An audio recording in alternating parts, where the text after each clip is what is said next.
Hello दोस्तों, आज हम बात कर रहे हैं 66 नंबर क्वेश्चन की।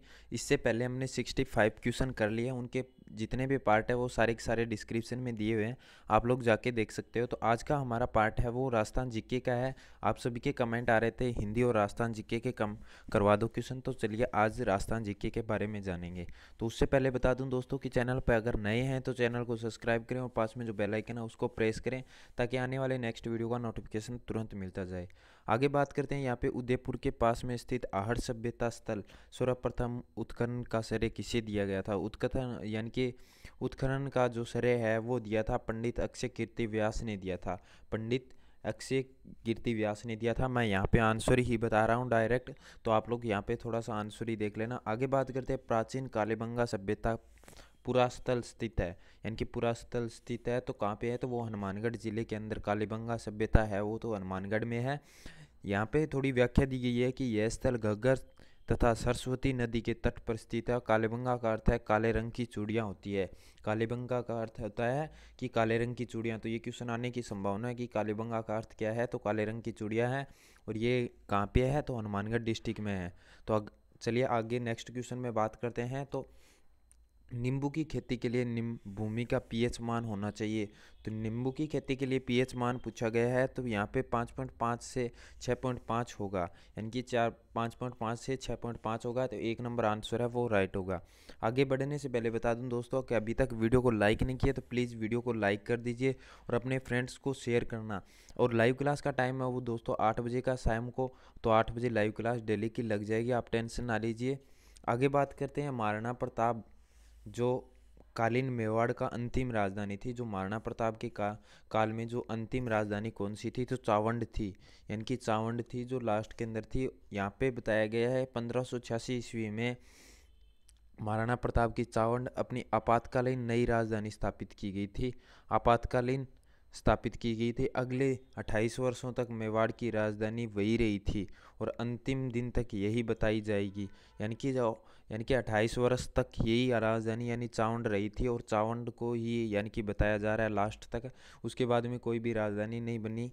उसके बाद में 70 नंबर क्वेश्चन है कि राजस्थान सेवा संघ की स्थापना कब की गई थी? राजस्थान सेवा संघ की स्थापना वो 1919 में की गई थी। इस संघ की स्थापना वर्धा महाराष्ट्र के जो महाराष्ट्र में विजय सिंह पथिक द्वारा की गई थी। यानी कि जो राजस्थान में सेवा संघ स्थापना है वो विजय सिंह पथिक के द्वारा की गई थी। इस संघ में 1920 में अजमेर में स्थानांतरित कर दिया गया था। यानी कि पहले तो ये महाराष्ट्र में थी, उसके बाद में इसको अजमेर में 1920 में स्थानांतरित कर दिया गया। और संघ का संचालन समाचार पत्र के नवीन, राजस्थान प्रताप व राजस्थान केसरी आदि 1928 ईस्वी तक मर्त प्राय हो गए थे। यानी कि इसको 1919 के अंदर लागू किया गया था, 1920 के अंदर राजस्थान में लाया गया था। आगे बात करते हैं, यहाँ पे 71 नंबर क्वेश्चन किया है कि राजस्थान में एकीकरण, यानी कि जो राजस्थान के एकीकरण के तहत सिरोही व अजमेर राजस्थान का संघ में सम्मिलित थे। तो राजस्थान के कौन से संघ में यानी सम्मिलित थे? सिरोही और अजमेर। तो यहाँ पे जो आंसर है वो 19, यानी कि यहाँ पे क्वेश्चन को कन्फ्यूजिंग करने के लिए दिया गया है कि सम्मिलित हुए थे, सॉरी सम्मिलित हुए थे, तो 1 नवंबर 1956 को हुए थे।